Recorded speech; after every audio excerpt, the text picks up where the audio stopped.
they wanted to make a horror film that takes place during the day.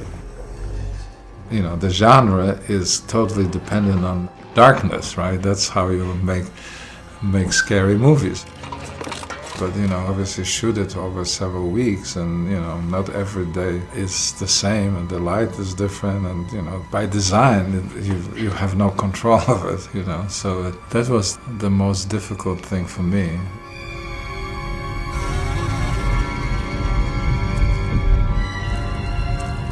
Well, I was born and raised in communist Poland, and the only films that were predominantly what was available were, you know, the World War II dramas about depicting the heroic resistance from, you know, against the German occupiers, the invaders, the Nazis, and then there was, you know, a flood of Soviet propaganda films about, you know, the struggle of working class trying to, you know, fight for a better future, and, you know, and ironically the only genre coming from the Rotten West that was acceptable were the Westerns. As I recall, the first film I ever saw, the first Western, was Winchester 73. It wasn't because that made most impression on me, but I remember it was the first one, and I must have seen it like many, many times. You know, the Westerns are kind of like modern morality plays, you know, about, you know, the struggle between good and evil, and, you know, where all the heroes, the protagonists, are, you know, trying to defend the moral values, things that the communists like to preach. There was the Western of sorts, you know, has all the elements of it, I guess. Pretty much the whole movie, with the exception of some interiors that we built on stage here in LA, was shot in Lone Pine, which, you know, is another Western reference, because that was a place that, you know, where they shot a lot of classic Westerns, or parts of classic Westerns, you know. Beautiful, unusual kind of moon-like landscapes, and, you know, it's relatively close to Los Angeles. You know, obviously the concept was that kind of had this feel of a old Western town, and you know, but you know, the majority of the film is, you know, is those landscapes, you know, which create the texture and the look of the movie. The movie was storyboarded from the beginning to the end, you know. Not only the action sequence, not only the effects, but everything, the dialogue. A lot of these effects were actually done live, you know. So, you know, so there was this special effects unit, you know, who did the mechanical effects, which, you know, were basically about digging these, you know, heads of these monsters into the ground, and you know, they were attached to these pistons that would make them shoot up. The contraptions, they usually only worked for take one, because then all kinds of sand get into those pistons, and they had to dig them up and clean them up and then dig them in, and, you know, took forever. And you know, as we know, the whole movie, most of the movie is daylight, you know, it's day exteriors, and you know, there's only that many hours of sunlight, you know, every day. So it was pretty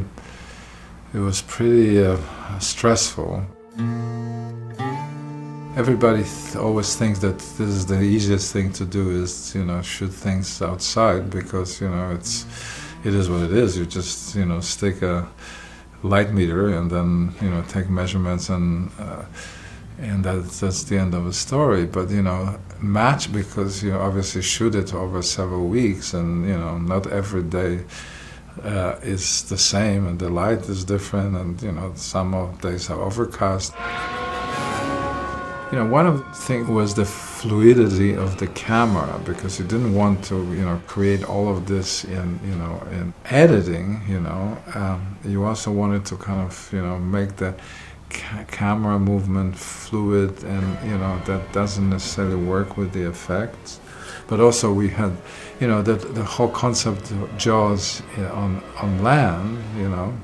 How do you shoot POVs, you know, point of view of the monsters, which, you know, kind of with water, you know, and a shark, if you can imagine, you know, you have all these, you know, mandatory shots of where the camera is kind of halfway above the water and half underneath the surface, you know, and so we kind of were trying to the same approach with, you know, with Earth. We did this rig, which we called shovel camera, and then we just kind of like, you know, had a couple of grips run with it. And so you kind of created that feel of the creature peeking, you know, out of the ground. You know, we were kind of sequestered. We were, you know, one big family living together. We occupied 2 different motels. That's all there was in this town of Lone Pine. So we lived very close together, and we had, you know, we watched dailies. I think pretty much every day. Yeah, so that was a good creative process. You know, that was one of the things that I missed. You know, and the way movies are shot and done nowadays, that this kind of collective experience of watching what you've done, what you did the day before, watching it together doesn't exist anymore. And there was, you know, there was a good thing also creatively, because you always had opportunity to sort of like, you know, adjust whatever things you thought didn't quite work, you could adjust the next day. And, you know, nowadays everybody watches their dailies, you know, on their computer at home. And so there's that dialogue between the department is very limited. Back then it was truly a collective experience, you know. People always talk about films being a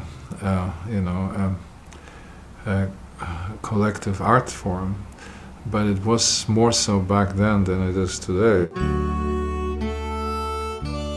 I proposed to her on this movie. You know, Lone Pine was instrumental in, you know, how my life turned out. We fell in love, and I proposed to her, and she said yes, and we got married, and we have 2 children who now are adults, sort of, but they're in the early 20s, and yeah, so that obviously is a big part of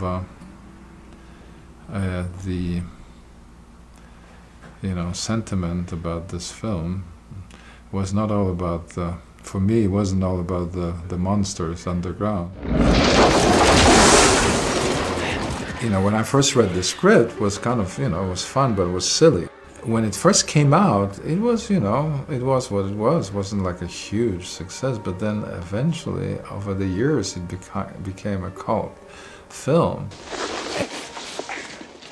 And not just here, you know, one of the surprising things for me is that wherever I go, working with local crews, you know, I just did a TV series, part of a TV series in Paris this last fall and winter, and, you know, the guys, you know, after the day after I, you know, meet everybody, they go like, "Oh, you shot Tremors." And then immediately people, like, you know, treat me with the utmost respect, because they like, "Oh, you know, everybody loves this movie."